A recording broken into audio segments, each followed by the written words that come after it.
Hello, everybody. On behalf of the Buddhist Academy, I would like to welcome you all to this evening.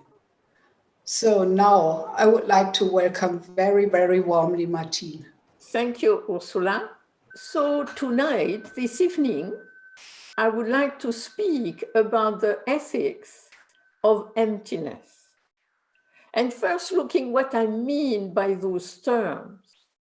So ethics, I would say, is about our relationship to ourselves and to others.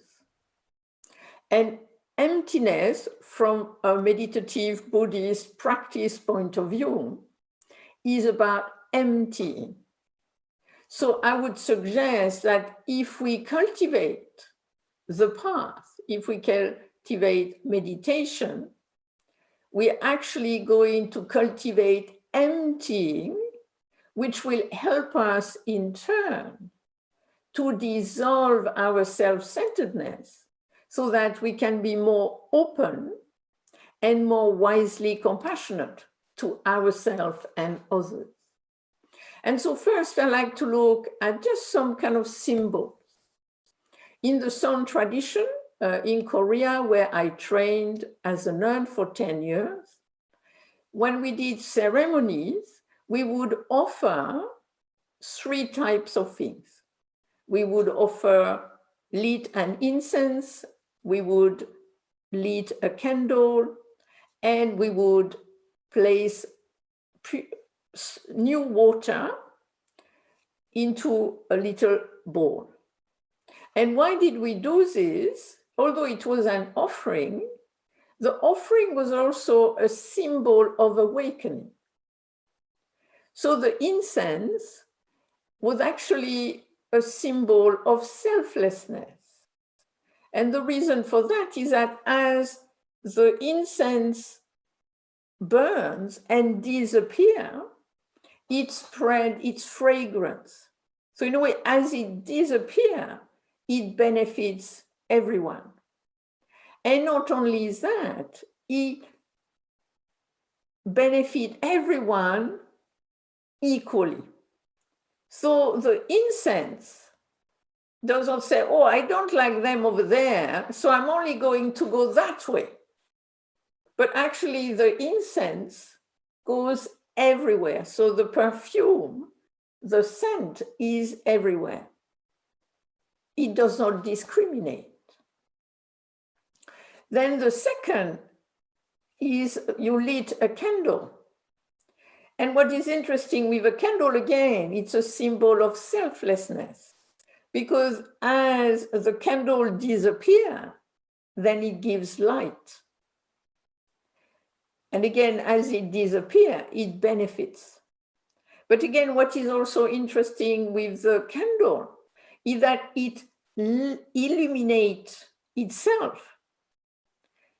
And at the same time, it is illuminating. So it's in a way illuminated for itself. So instead of the candle being opaque, when it's lit, the candle itself is transparent.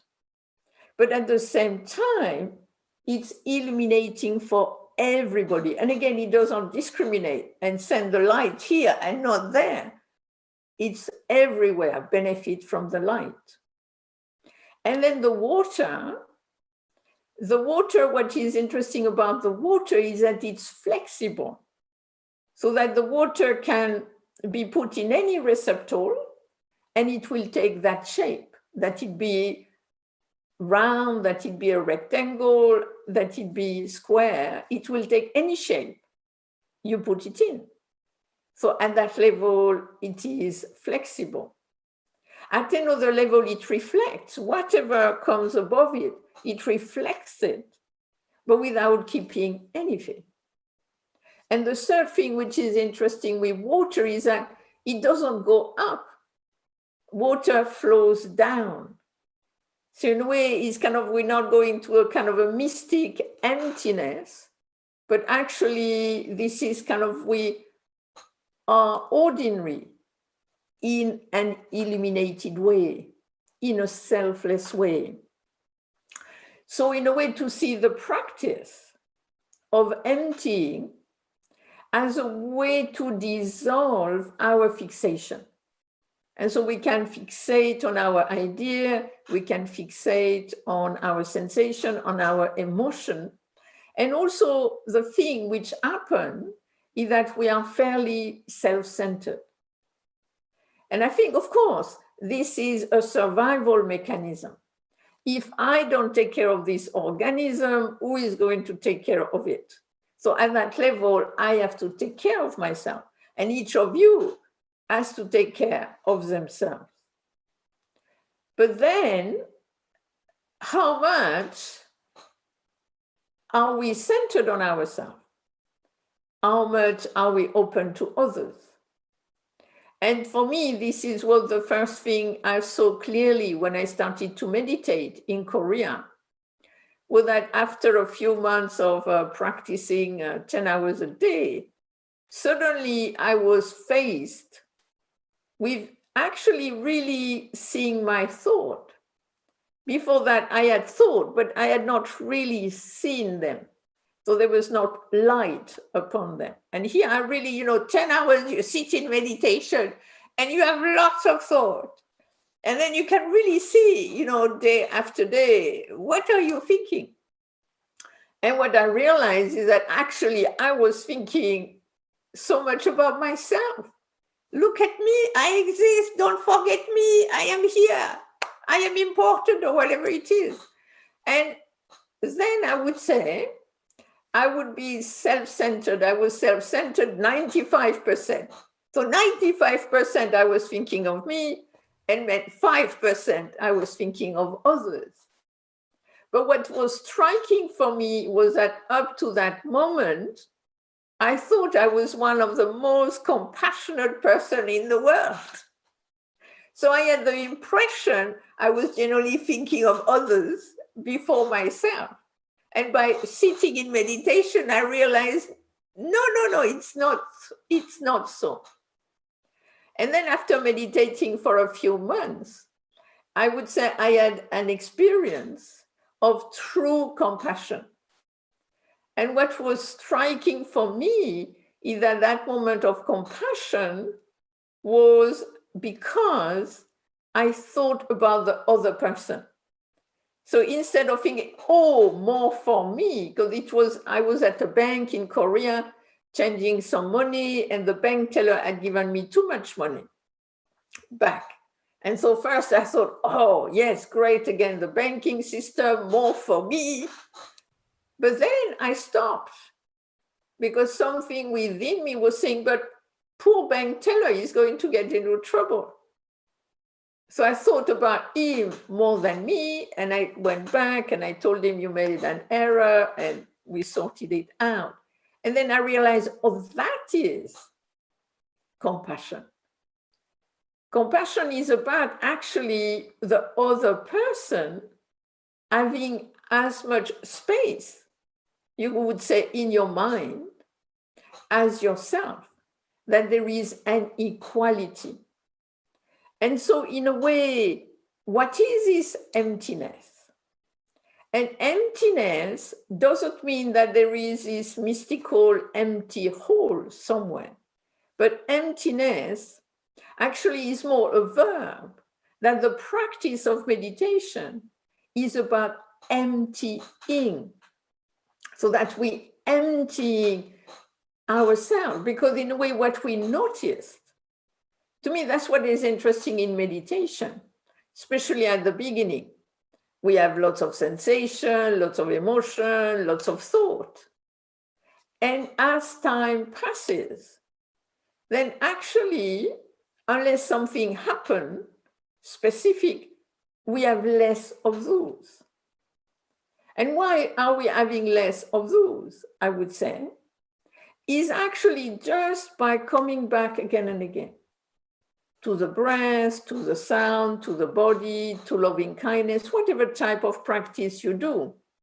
To me, actually, the practice of meditation is a practice of emptying. And by emptying ourselves in a certain way, then we can open ourselves to others. So in a way, we're dissolving the fixation on the self, which then help us to open to others. And so that's why I think one of the functions of focusing in meditation is to come back again and again in a friendly way, not in a kind of fighting way or judging way, but just in a friendly way. And actually, whenever we come back to the object, 4 things happen. The first thing is that you don't feed the habituation, which kind of the habituation is a lot about the selfing. Secondly, you dissolve its power, and then you bring back the habituation to creative functioning. So emptying doesn't mean we don't exist. Emptying means, in a way, we dissolve the obstacle to our creative functioning.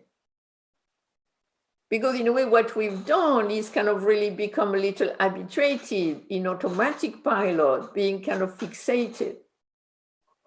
And going back to the breath, for example, help us to bring back to the creative functioning.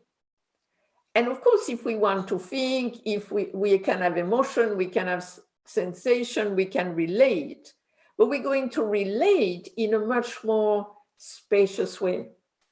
Because by coming back to the breath, we also come back to the whole experience. Because in a way, when we go off, a lot of the time we go into abstraction. And what is interesting, a lot of abstraction about myself, about others. So in a way, it's a lot about fixation, about abstracted perception.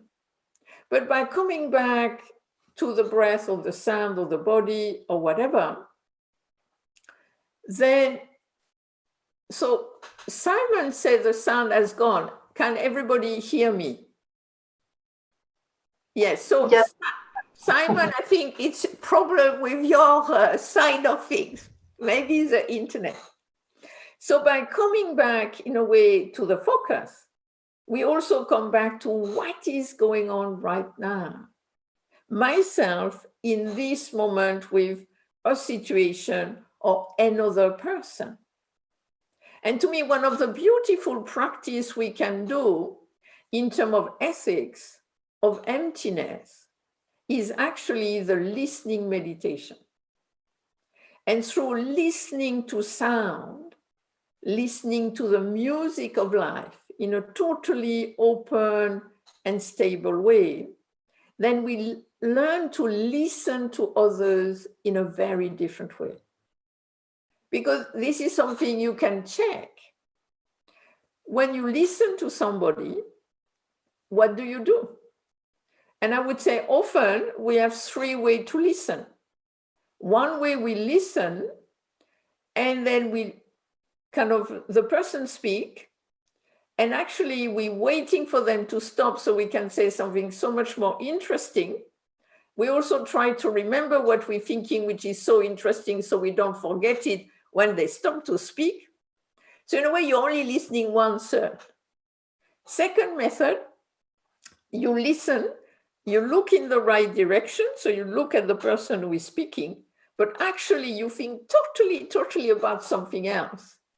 And so when they ask you at the end, oh, what do you think? You have no idea what they said.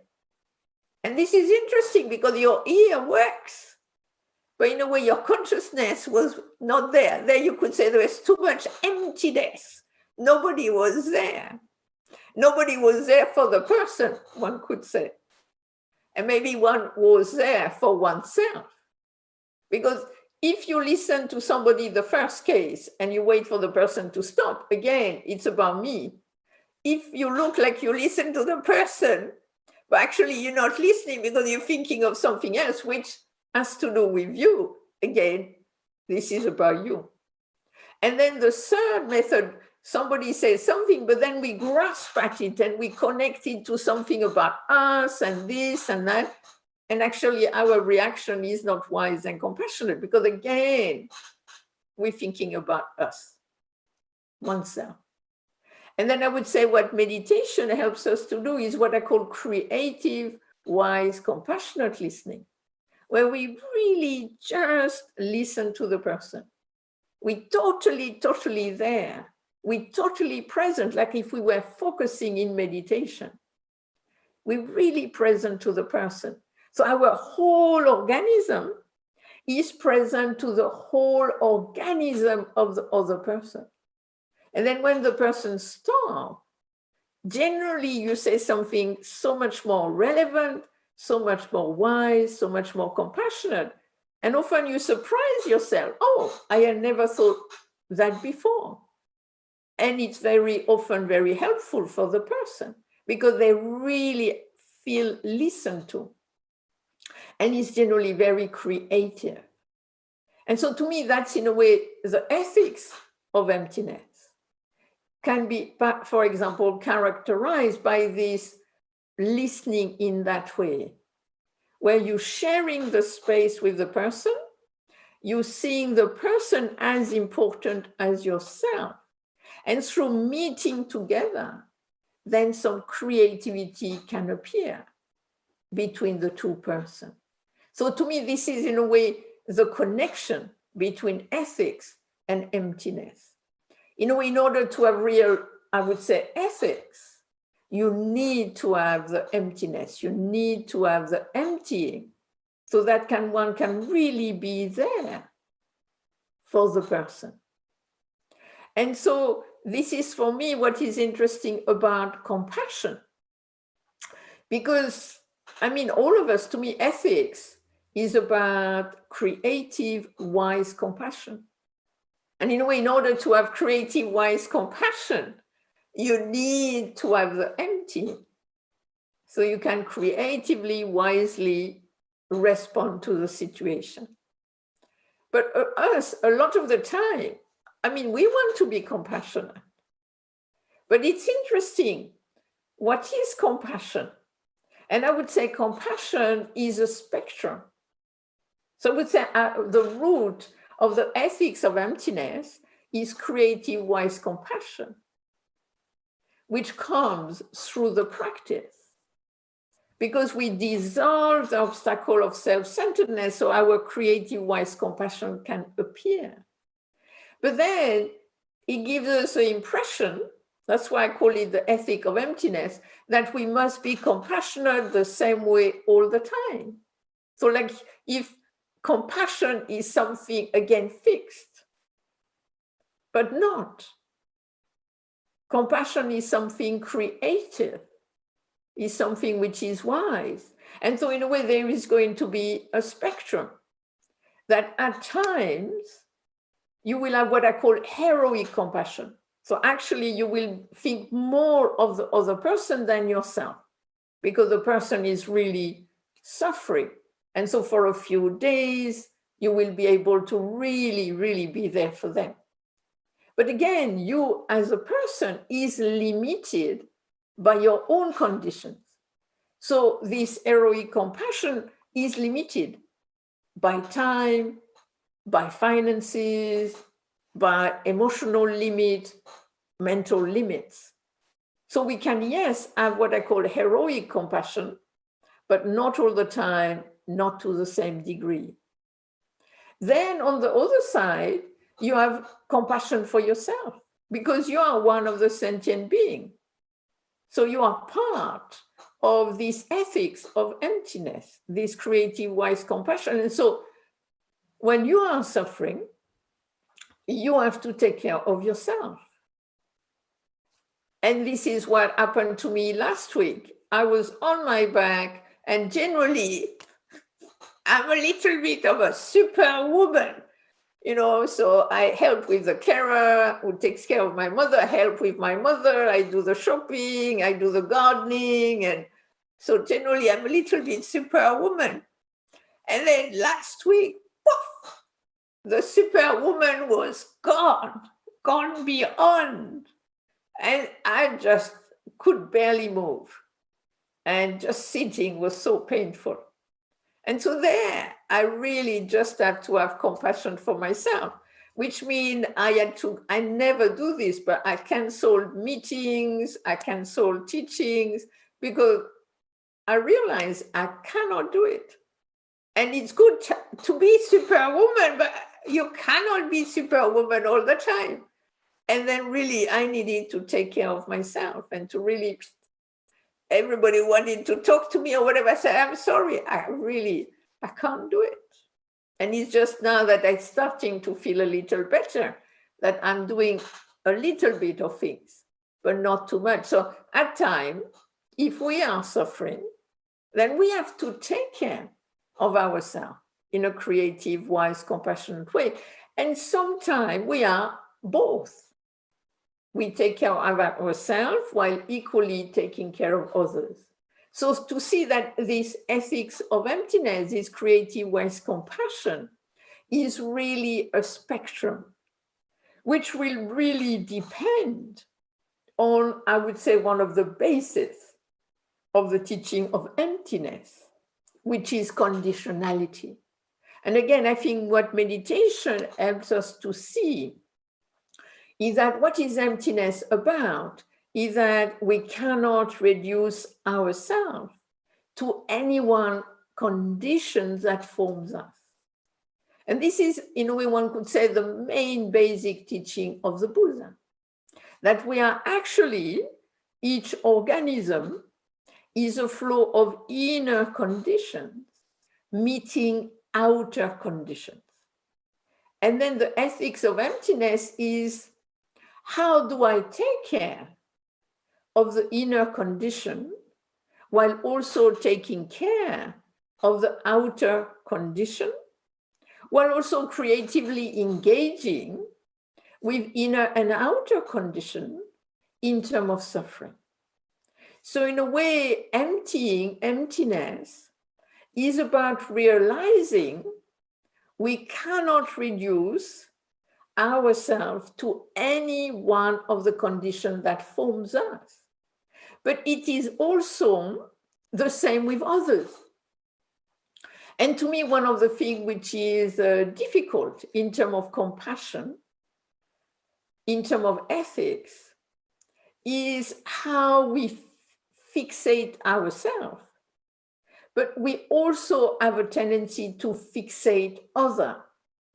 So either we fix them in they must always be good, or they must always be available, or they're always terrible, they're always whatever. And to me, this is very interesting when we meet somebody. So in a way, this is really, I could say, the relationship is kind of like the idea of the ethic of emptiness is when I meet someone, how do I meet that person? Am I meeting that person in terms of my history with that person? Am I meeting that person with how they were a year ago or a month ago? Or am I meeting them now? Also me, am I the same as a year ago? Am I the same as a month ago? Or am I a little different right now? So can me be right now? And can I meet them right now? Instead of meeting my past person, meeting their past person.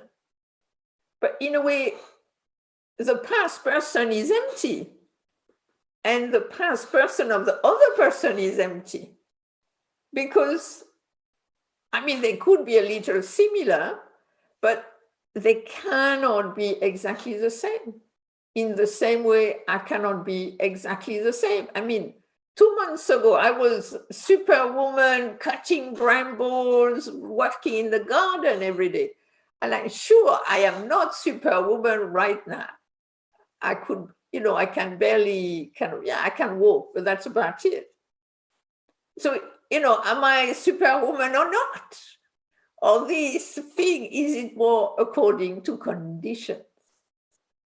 So in a way, to me, that's what the beauty of the ethics of emptiness is, trying to, can I creatively engage with my conditions, inner and outer right now? And can I creatively engage with the other person, inner and outer condition? Because what happens sometimes is we meet somebody or we meet ourselves, and again, then we go into the future. And I see parents often doing this with children. Like if the child, I don't know, 5 years old, 7 years old, 15 years old, if they do something now, they're going to be like this forever. But hopefully they're not going to be like this forever. I mean, I follow quite a few people on Twitter who are autistic.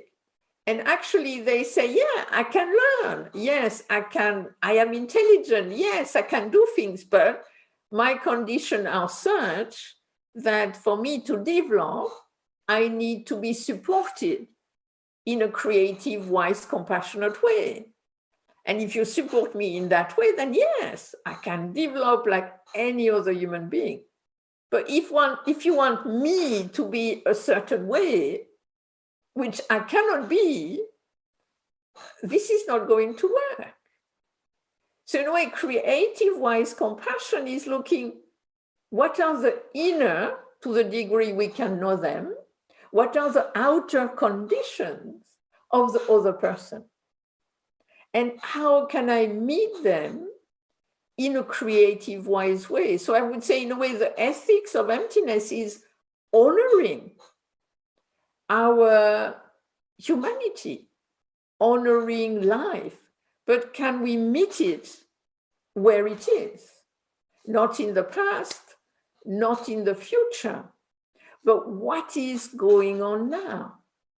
And of course, at the root of this ethic of emptiness is, how can I be the least harmful that I can?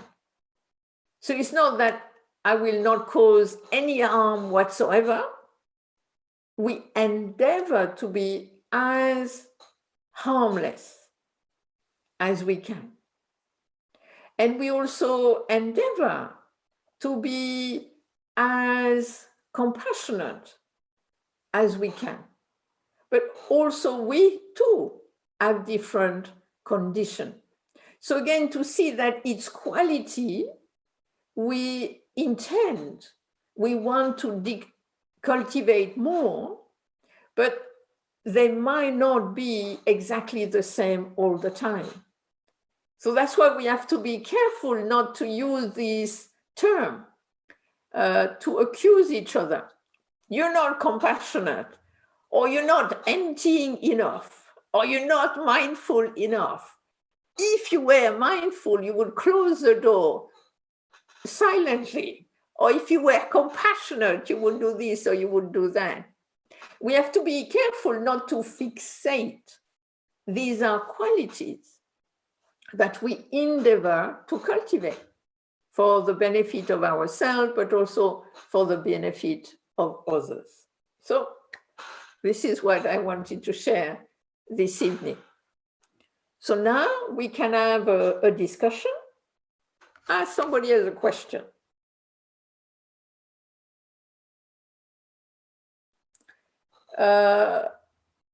Personally, I would say any meditation actually helps us to cultivate emptiness, like coming back to the breath, being like coming back to the breath again and again, then you are emptying the fixation. What is interesting in terms of the body is impermanence, because impermanence is totally connected to emptiness. So in a way, if you do body scanning of the body, then you kind of sometimes you have certain specific sensation. And then if you go to the sensation, you can notice how it shifts within itself, but also how it comes and it goes. And so this is something I do time to time. You know, I sit in meditation, and then suddenly, because I'm a little allergic, I'll have a little itching on the cheek. And then if I go to the itch, I have the impression that this is really itching and it's going to last forever. So in a way, I have the impression it's there, it's true, and it's going to be there all the time. but I don't do anything. I don't scratch it or anything. I just stay with it. And then it's so gone. And to me, that's in a way an experience of emptiness, because I had the impression this was going to be there like for at least a week or at least an hour. And suddenly it's totally gone. So this is one way we can experience emptiness in a way, is experiencing impermanence. The same with feelings. We might have some feelings. I mean, once I did this with my husband. You know, we're in the car and you have problem in the kind of traffic and, you know, and my husband say a little something because I did not indicate to him the right direction, which was a little unpleasant. And then you generally, you know, one says something unpleasant, then generally you say something unpleasant back. But I did not. But I just become interested in how it felt. So I had that unpleasant tonality. And then I thought, how long is this going to last? And actually, it lasted between 2 red lights. And then it was totally gone, really gone. And I thought, that's interesting. And he showed me that actually there can be the emptiness of a lot of things. I'm not saying everything. Sometimes we can get very upset for good reason.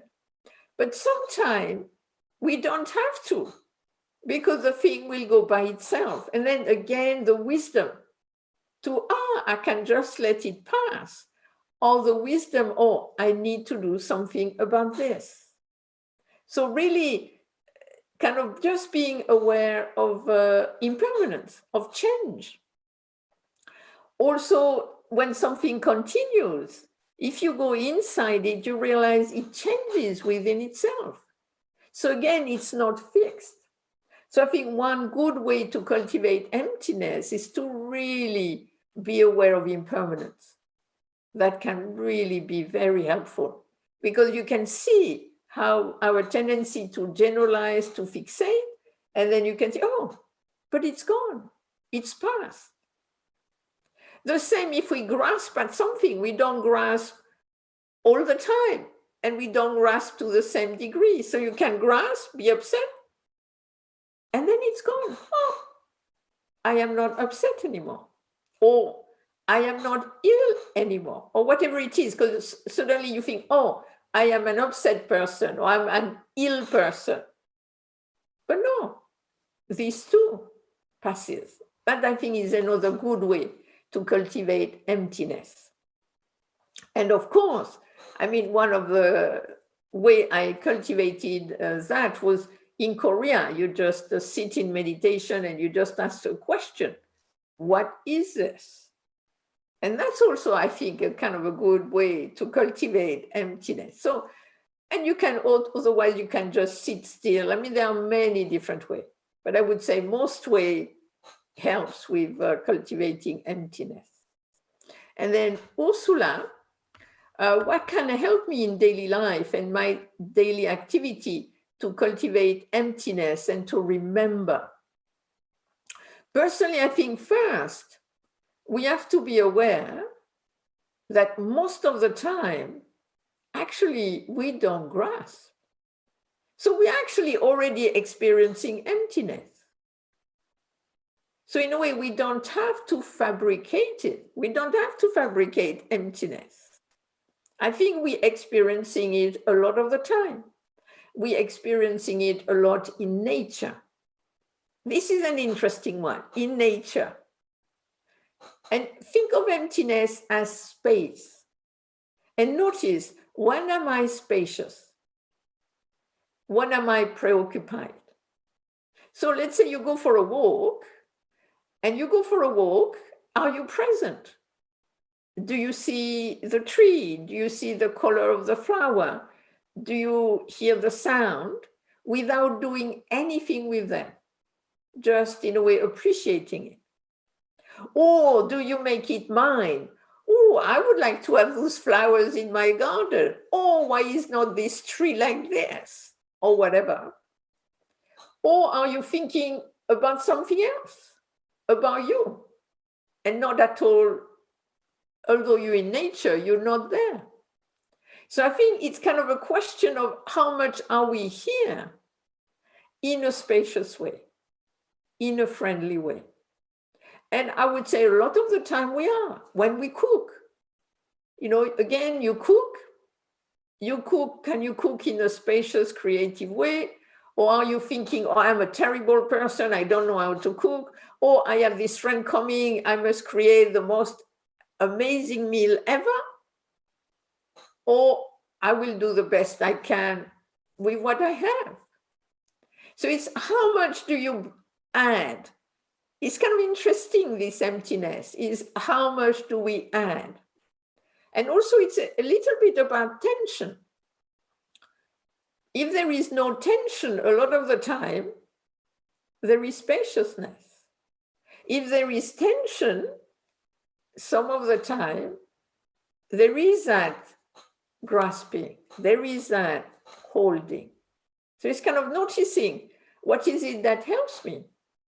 Also to see if we are stressed, we're going to be in tension. And then generally there will be less emptiness. So it's kind of, again, kind of cultivating inner and outer condition. So of course you have the inner kind of condition which we can try not to grasp so much, maybe not to plan so much, maybe not to worry so much. Unless there is something to really worry about, but then can we do it in a way which is spacious? Because you know, when you worry about something, then you keep thinking about it and you think the more I think about it, the best it's going to be, and generally not. And so personally, if I think about something, then I think a little about it and then I leave it. And then I bring some emptiness in it. And then again, I will bring it up again, and then again, I will leave it. Same when you, at night, you cannot sleep. And then if you think too much, then you really are not going to sleep. And then you can really bring some emptiness by focusing on the breath, focusing on the body. So in a way, when I kind of become a little dense, a little kind of preoccupied or agitated, what is it that is going to help me to bring a little spaciousness? So I think that's the way I would look a little bit in terms of emptiness in daily life. You say is a difference between emptiness and space. Personally, I would say they are the same thing. That in a way, emptying creates space. Space in the mind, space in the emotion, space in the sensation, space in the relationship. Like, you know, if we love somebody, do we want to stick to them all the time? Or do we have space within that love? So personally, I would see them in both ways. It's more about dissolution. It's kind of, in a way, the practice is about dissolving the obstacle to our wisdom, to our compassion. And then by dissolving the obstacle, then actually it's not an empty hole, but within that, our creative functioning can come out so much more. So at one level, I would say it's the same.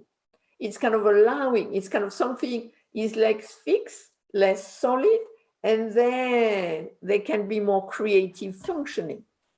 So I would say, yeah, at one level, they're similar for me.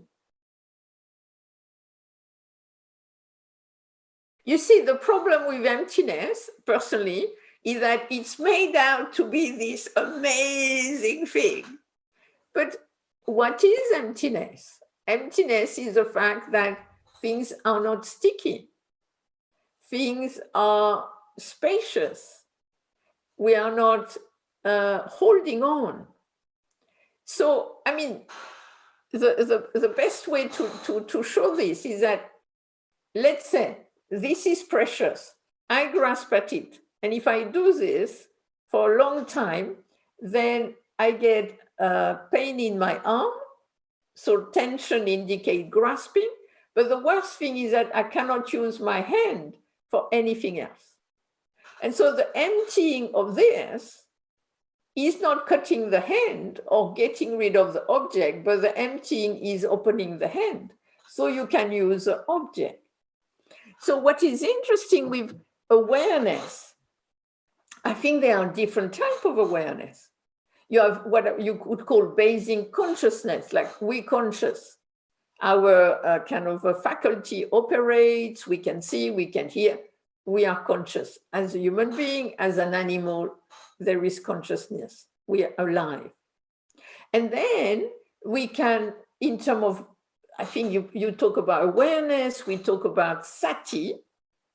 And so in a way, sati, from the old language, means memory. That's interesting. One idea of it is memory. So you remember your value. That's one of the ideas of sati. Sati also is presence of mind. So you are present to what is going on. But also sati for me is what I would call a caring and careful awareness. So it's not just being aware, but it's being aware in a certain way.